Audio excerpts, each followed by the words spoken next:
Thanks to the conference organizers. It's wonderful to be here. This is a great conference so far. Hannes did a great introductory talk. And actually, I'm going to focus on a couple of very specific issues, primarily in the U.S., well, actually all in the U.S. And also, I should note, in what I'm going to show you today, it's before the pandemic.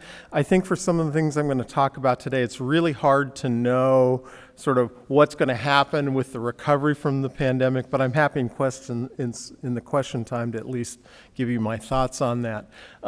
So I'm going to address two issues here, primarily looking at the United States, the roles of education and despair, which I'll explain what I mean. So I'm going to first talk about what's referred to as deaths of despair. It's a term I don't actually like, as you'll see why. I'm not sure if that's a term that is so common in Spain or in Europe. In the US, you see it all the time. And so we'll talk about that. And then I'm going to talk about the relationship between education and mortality. This has received a lot of attention sort of for a long time, but recently there's been a particular focus on is there a distinction by whether or not you have a college degree. And so I'm going to look at some of the patterns there as well. So just to get started, I'm going to think about, when we talk about deaths of despair, this is really a hypothesis that Ann Case and Angus Deaton came up with. It started from their PNAS article in 2015. It's a pretty amazing article. I mean, and looking back on it now, a lot of it seems fairly common, but at the time they were showing that for a group of Americans, you were seeing declining mortality, which is something that we had not seen other than, for example, during the 1918 flu epidemic. But in general, this was something we had never seen, the mortality declining. And they were focusing on what they referred to as midlife whites. So these were 45 to 54-year-old midlife whites. And in doing that, they primarily emphasized the role of three things: drug poisonings, suicides, and what they referred to as alcohol-related deaths. Actually, it was chronic liver disease. And so you'll often see when I discuss it, I'll talk about drug suicide and liver disease rather than alcohol per se. And they were concentrated in the less educated. Actually, in this first paper, it was among those who hadn't gone to college at all. That's important in the sense in later work they're going to focus on those without a BA, but it actually, the some college group were included in their higher educated group here. They later, in this paper, they did not refer to this as deaths of despair. That came later. But I want to show you a couple of figures. If I can, let's see. Yeah. So these are coming from their original 2015 paper. I don't know if we have a pointer here. Let's see. Do I have a pointer? No. Well, you can see if you look at that red line, and this is straight from their paper, those are poisonings. So by the way, poisonings, think of them as drug deaths. About more than 90% are drug deaths, particularly in recent years. And you can see this explosive growth in drug poisonings. You also see an increase in suicides and then what they refer to as chronic liver disease here, but it's much smaller. They mention a couple other things. For example, diabetes, you see a little increase, but that's really quite small. And then when you look at age groups, and by the way, these are all for non-Hispanic whites, okay? That's their really exclusive focus in this paper. But you see that it's kind of in these middle ages, we see these big increases, and particularly for 45 to 54-year-olds. So this was their original PNAS paper. They emphasized this in later work, which I'm going to get to next. They're going to start referring to that as deaths of despair.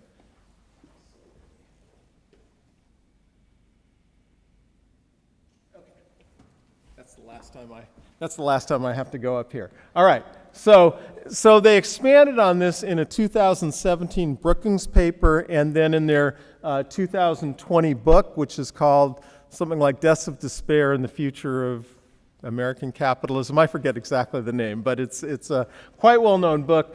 That's where they started referring to this as deaths of despair. They made a few points here. The first is they argued that it was not, at least not directly, due to economic factors. That for example, if you looked at the Great Recession, you didn't see big changes in the results. But rather, they hypothesized it was some broader set of factors that might be related to economic conditions, but they emphasized things like the loss of social capital. So, for example, they're looking at increases in social isolation, reductions in religiosity, and then things like declines in unions, increases in non-marital childbearing. So they're looking at this sort of broad social milieu, saying these things were going on. They're leading ultimately to more despair and more deaths from these, and potentially other causes as well. And they really attribute this to a fairly unique failure of American capitalism. And so one of their examples, the extreme examples, but not the only one, is the role of pharmaceuticals in leading to the opioid epidemic, which we'll be talking about a lot more. But they emphasize that these changes started probably during the 1970s or so, and then have continued and gradually led to the situation we're in now. That's kind of the hypothesis here. Now, I should note, by the way, none of these articles or books contain a single regression. It's purely descriptive analysis, which I actually like descriptive analysis a lot, but it is interesting that, there's not a control in the entire set of analysis. Okay, so I think there's some unanswered questions with this, what I'll call this the deaths of despair hypothesis. The first is, do drugs, suicide, and liver disease have the same causes? Second, if they do, is it despair or is it something else? Third, and we'll see some other examples of this, but how are these patterns consistent across groups? And in particular, one I'll point out here is that if we look at blacks in the United States, we saw very different patterns. We saw actually kind of pretty bad outcomes during the 1980s and 1990s. We didn't actually see increases in mortality, but we saw stagnation. We didn't see, there had been sharp declines, which Hannes was pointing out, but they kind of almost stopped during that period. But then, after that, life expectancy started increasing again. So why do we see that pattern for a group that presumably would have been hit very hard by these same causes? Why was it so different for blacks and whites?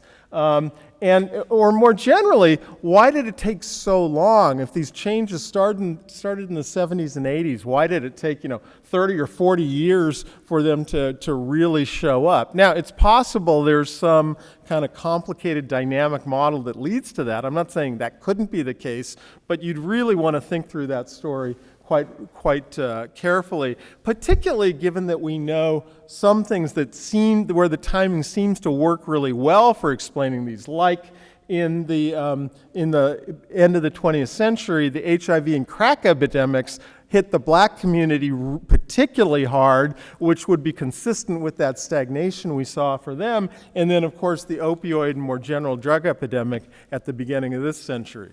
So those are some general patterns.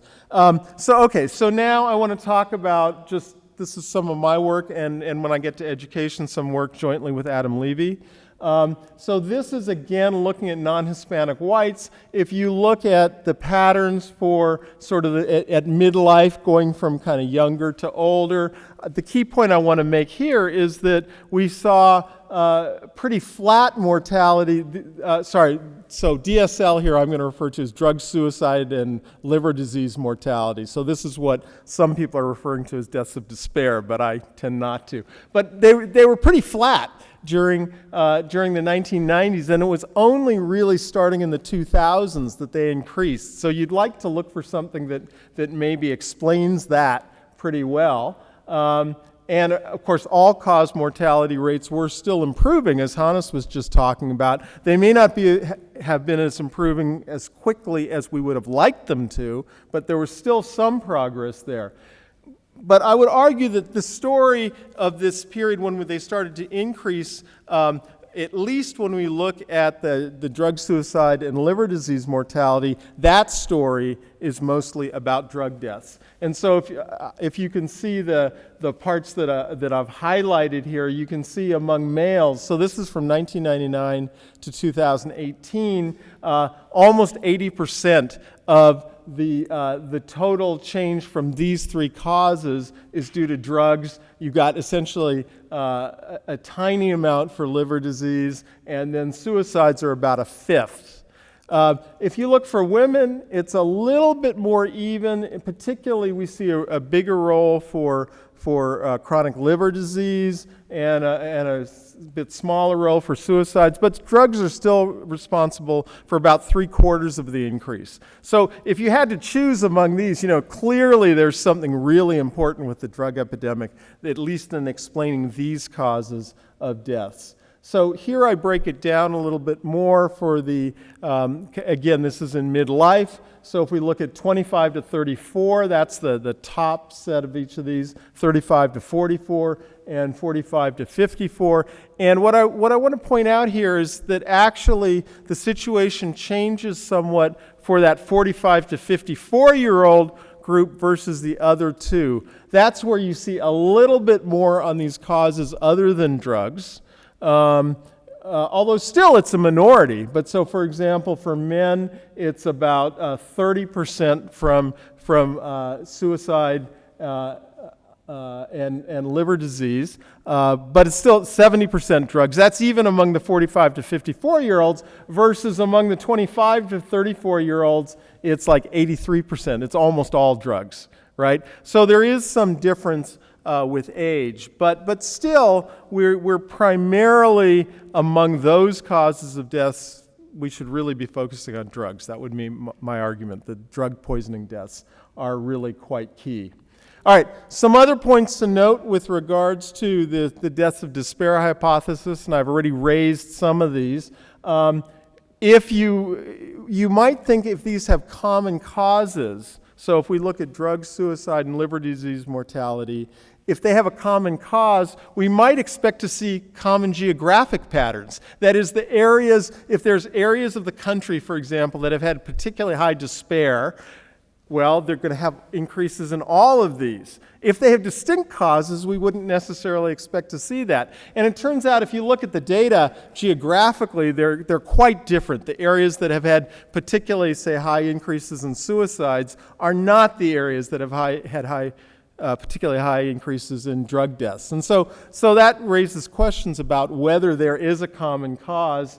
And then much of this research, and this is changing in the last short period of time, the last 2 or 3 years, but much of this original research has been focusing on non-Hispanic whites. That's a very limited group. I mean, it's a big group, but you miss a lot by not looking at other groups. And as I kind of mentioned earlier on, we could think about testing specific hypotheses. What are the specific hypotheses and doing the best job that we can to test them. I've done some of that. Some other people have done some of that. But for the most part, when we're thinking about this deaths of despair hypothesis, it has not been tested very rigorously in my view. Okay, so that's kind of one point I want to make. Now I want to turn to talking about education. And again, when I get to the empirical work here, I'm primarily going to be talking about work I've done with Adam Levy. But there's a very long-standing interest in the relationship between education or socioeconomic status, which education is often used as a proxy for, and health and mortality. So, for example, the Whitehall studies in the 1980s are kind of famous early studies. There's some somewhat similar work in the U.S. that's gotten a lot of attention. And in a general sense, often changes in group-specific mortality rates have been viewed as an indicator of social progress or lack thereof. And so, Hannes was talking about which groups are having convergence versus divergence.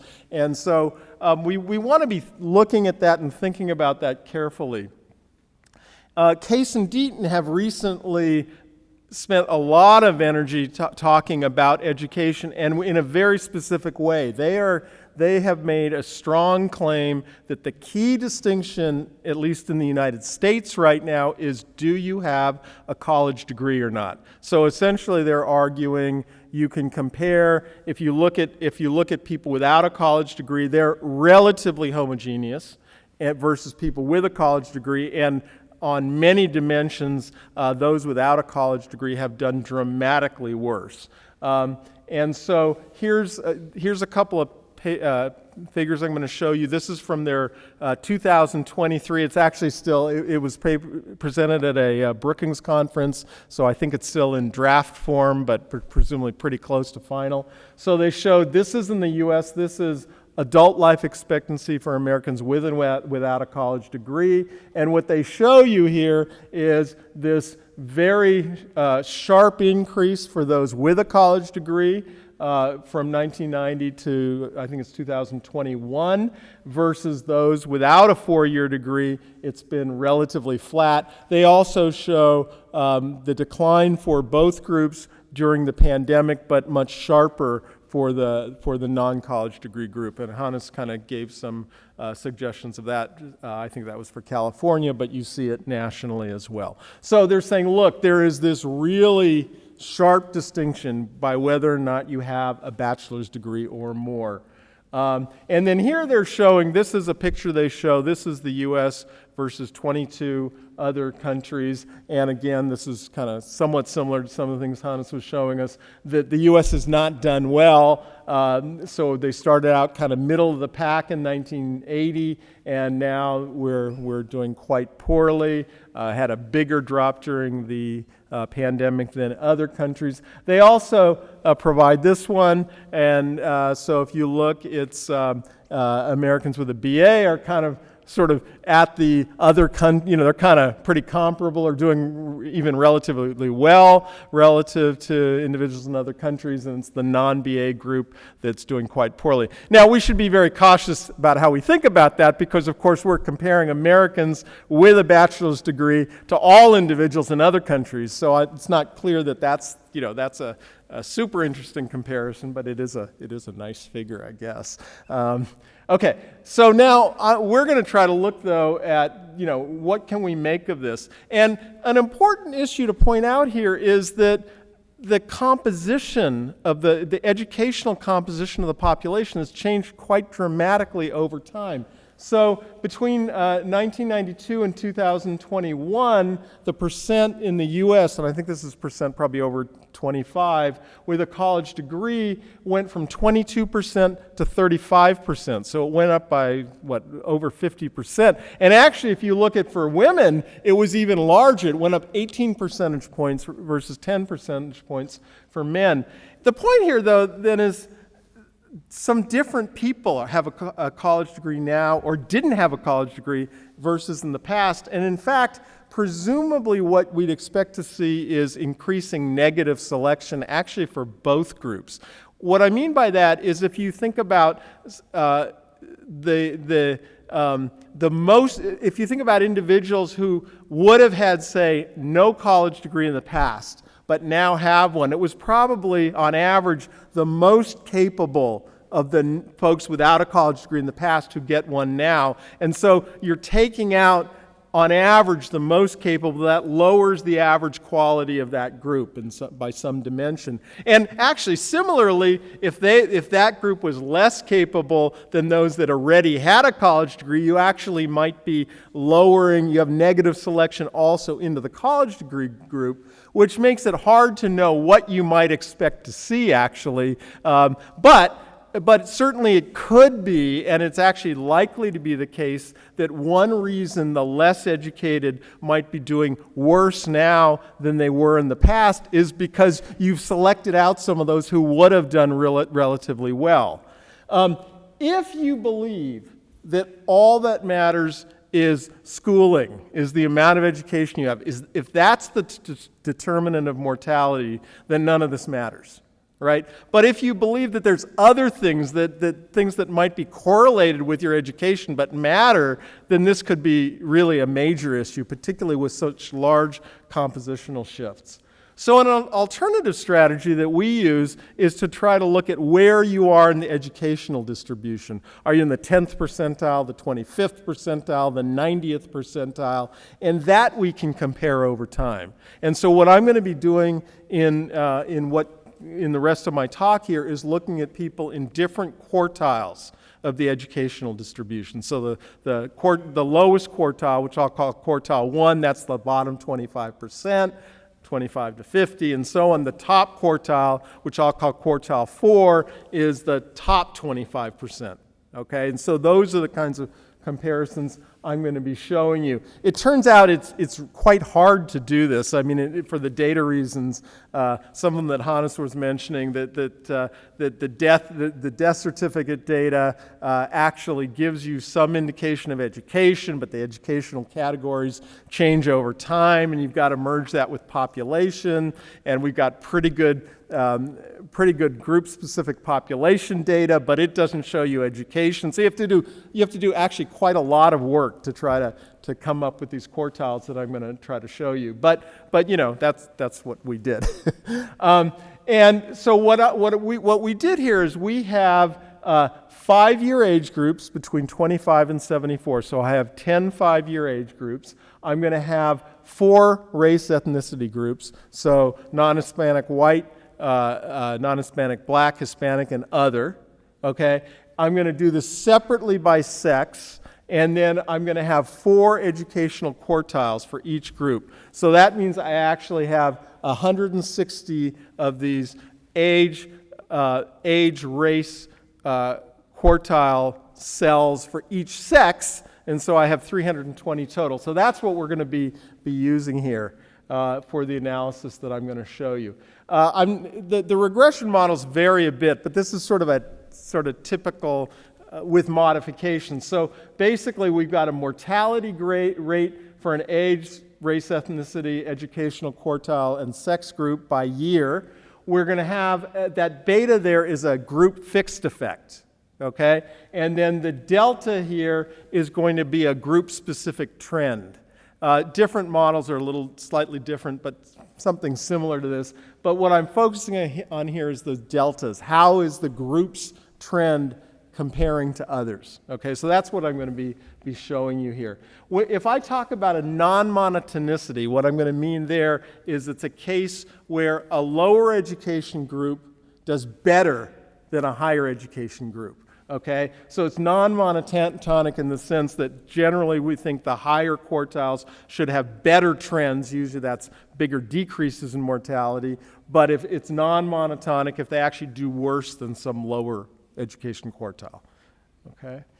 All right. So this is just showing you how in our data the average years of education vary by quartile and sex. And what you see for all the groups is an increase over time, right? We expect that education's been increasing. So these are the average education within the quartile. Those have been going up. You can also see as a rough approximation, if you want to try to translate into categories, you can see that in general the lowest quartile is roughly the less than high school graduate. The second quartile is roughly high school graduate. The third is roughly some college. And the fourth is roughly college graduate. But I want to emphasize that's just to kind of fix a general thing in your mind. They've been changing over time. And of course, for different groups, these could look quite differently. For example, if we look at Hispanics, the average level of education at each of these quartiles is going to be lower. But that's just kind of gives you a rough sense.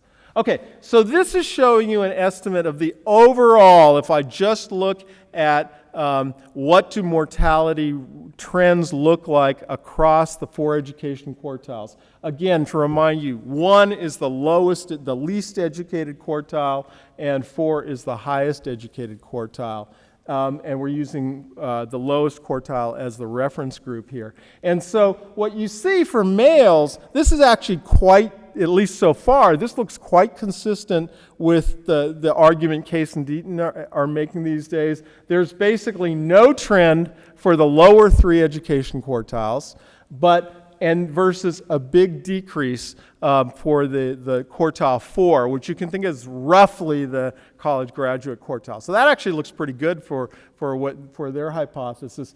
For females, not at all. In fact, here there's just a monotonic decrease by education. So the more education you have, the better you do. Again, these are an average. I'm going to get to kind of go beyond the averages in a moment. But essentially, there's nothing that suggests that there's a threshold. It's a pretty continuous effect. The more education you have, the better you do. So this is now getting into those specific groups and saying, how often do you see one of these non-monotonicities? And again, that's a case where a lower education quartile does better than a higher quartile. Excuse me, I'm losing my voice here. So what I want you to notice first is I mentioned there's 160 groups. But for each age group, there's four tests we could do. Does the lowest quartile do better than one of the others, and so forth? And so there's a maximum of 40 potential violations at cases where a lower group does better than a higher group. And you notice for males, actually in 3/4 of the cases, there's some kind of a violation of monotonicity in about half the cases for women.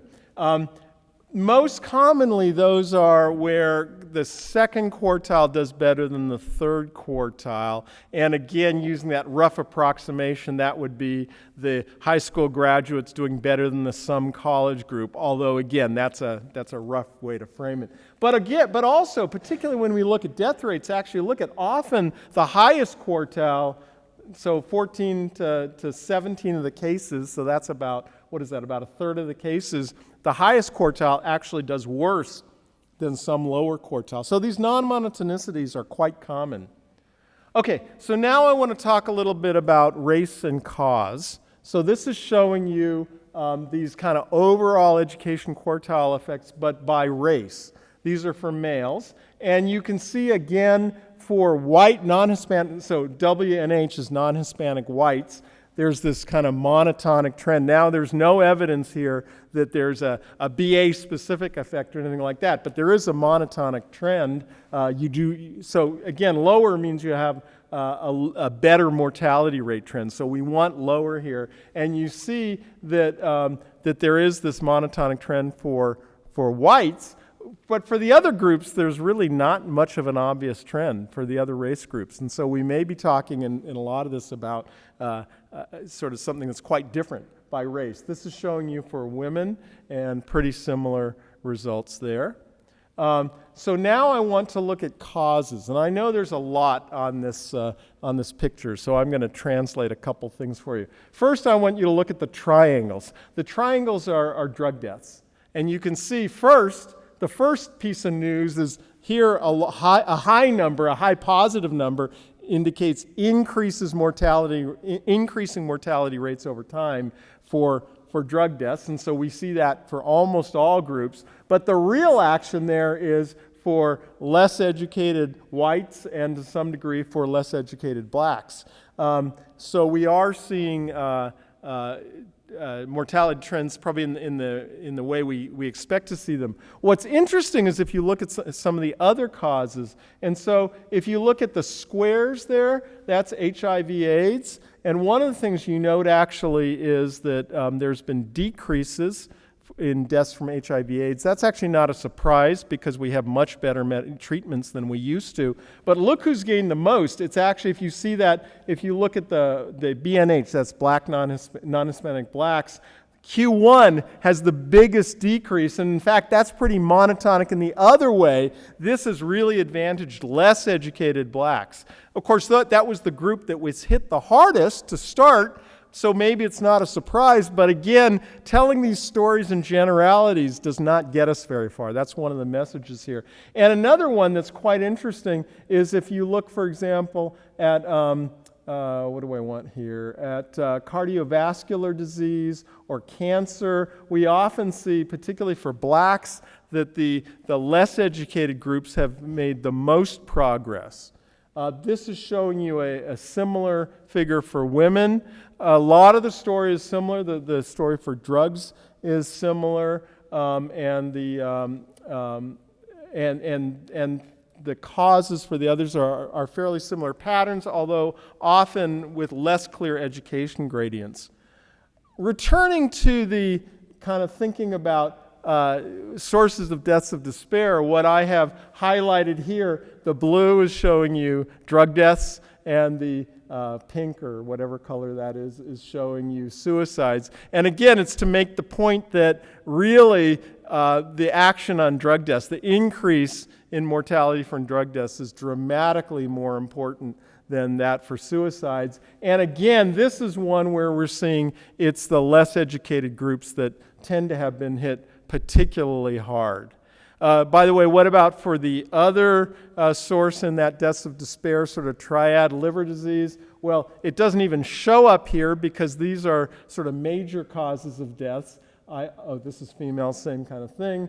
So these are minor causes of death. And minor, what I mean here is they have a smaller trend. You can barely even find, liver disease are the circles, and you can barely even find them here because the trends there's such modest trends. By the way, this is one, if you notice, particularly for whites, these are males, the open circles are all causes. This is Hannes's point.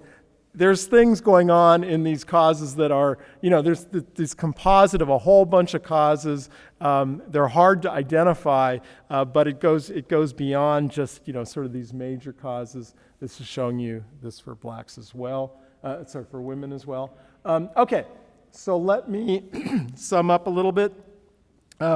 My conclusion would be the deaths of despair terminology conceals more than it reveals. It's one of these things that gets a lot of great press, but if you actually want to understand what's going on, at least where we are at present, it's not particularly helpful. I actually have a research project that, theoretically is underway, although it seems to be getting pushed back for other things, but trying to look at what actually, if we have some measure of despair, how does it link to changes in mortality rates over time?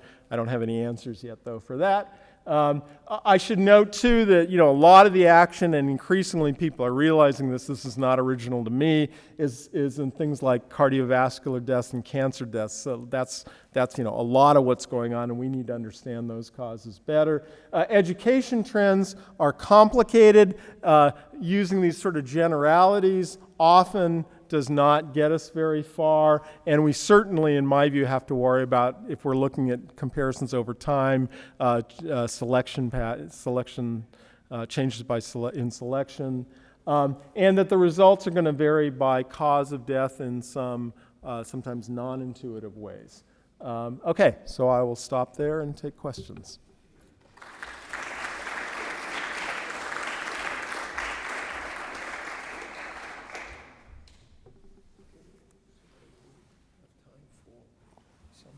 James. Yes, please wait a second. Yeah, the mic is coming.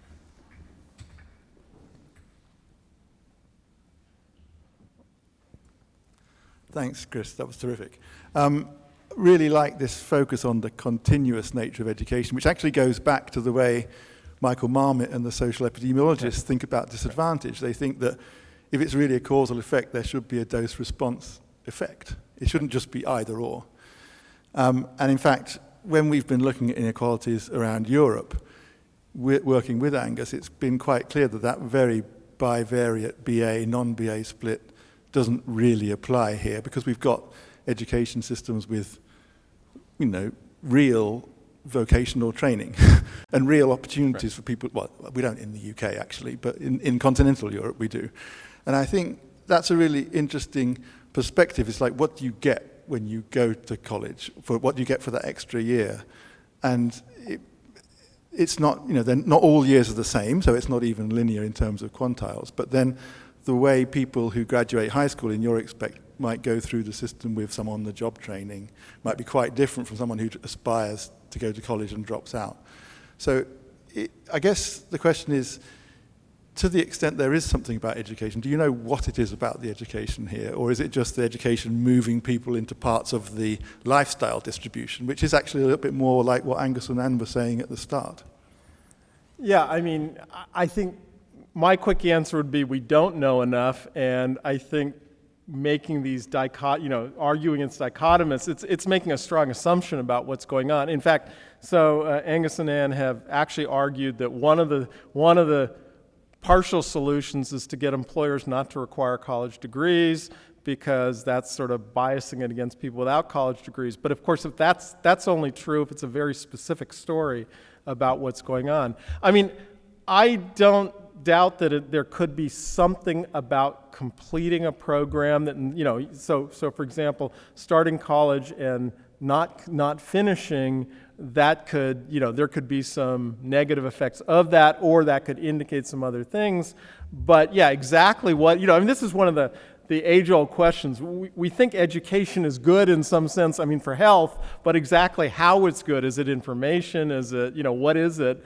I think we're still trying to understand. And it could vary across, different measures of health and across different areas as well. Catherine.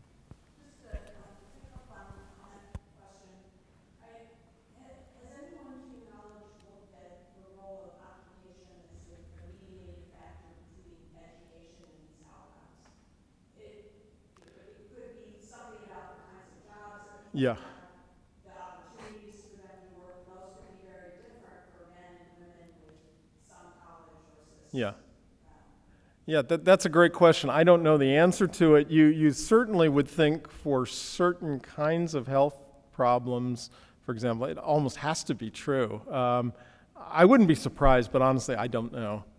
That's a great question. I have a question regarding the beds upstairs. Yeah. Very well, I think it's ideal wording. Is there any way to kind of figure out these drug poisonings? Is there any data on like overdoses by people who initially started using a drug because of prescription? Because I think the story that's there is like, oh yeah, people are drug addicts because of life events and whatnot.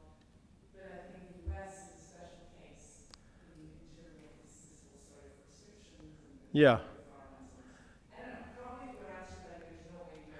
Yeah, no, I mean, it's a great question, and I think the answer is I don't think people have figured out how to do it. I mean, the problem is there's nothing on a death certificate that says, how you started. Now, actually, one thing that occurs to me is we could maybe make some progress by looking across age groups, because and we could probably verify this, my strong suspicion is deaths that are occurring to people who are older are much more likely to involve drug use that started with a prescription drug. But yeah, it is hard because, we know, for example, that if you look at, certainly this was true, say, in the mid-2010s. If you looked at people who were using illicit opioids, for example, a large number of them first used prescription opioids, although whether they got the prescription or not, we don't know. But yeah, I think we might actually be able to make some progress by looking at very specific groups, and that would be a great idea. On this question, I think in the National Survey of Drug Use and Health, they ask, I mean, again, it's a survey question, but people who are misusers of opioids, they ask, what was the start? And about 50% says it had to relate it with pain. So that's one number I can cite. But again, there are issues with the surveys, but I think they say 50% of them. But now I have asked my question. So here you're looking at the deaths of despair in a much more, disaggregated, one story doesn't fit. But I guess, people are desperate for a reason. So, and then how these different trends fit with economic conditions? is that part of the agenda? I mean, employment opportunities, Yeah. whether these different trends fit with the economic prospects of these people. So my view here, the data is quite clear. So I view this, let's say this is 75 or 80% a drug story. And in fact, the timing works very well in terms of if you look at when different groups were hit, it fits the data well. So for example, early on, this was primarily whites that were getting hit when it was kind of the big push in prescription opioids. Part of the reason was non-whites tended to get less comprehensive medical care, and the medical establishment was pushing opioids, and so actually those were affecting whites more. When that sort of started moving on to the more illicit drugs, those tend to get used a little bit more by non-whites, so we saw a change in the patterns. But yeah, I mean, I think I've lost track of where I was taking my answer to your question. Could you repeat your?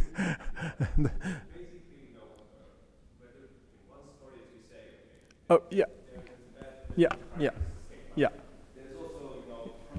Yeah, sorry, yeah, okay, got it. Yeah, so I mean, I think if we look at drug deaths, it really fits well with the supply side stories that when there was the big increase, and so we're talking about in the early 2000s, I mean, that correlated very highly with deaths.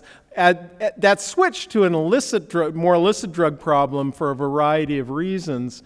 But I think, it's pretty clear that's part of the story. But then there's an interaction between supply and demand. So who was most vulnerable? Those were certainly the groups that had less economic opportunity, for example. And we have lots of evidence that actually on the supply side, they were targeting those groups. So there's an interaction, I think, of supply and demand. But in my view, the primary driving factor was the supply factor. Now, for other outcomes, I mean, for chronic liver disease, there's actually very little going on. But for suicides, that's a little more complicated. And there we would think, at least, that, something like despair, however we measure that, might be more important. Although also things like the availability of guns could certainly play a role.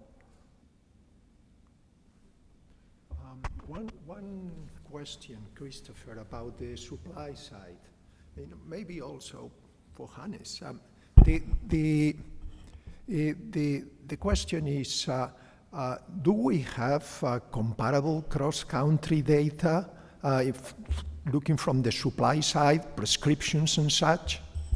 Yeah, yes, we do. I mean, if you look, there were dramatically more opioids prescribed in the U.S. than any other country. I mean, orders of magnitude. So, yeah, I mean, so the argument that this would be something that hit the U.S.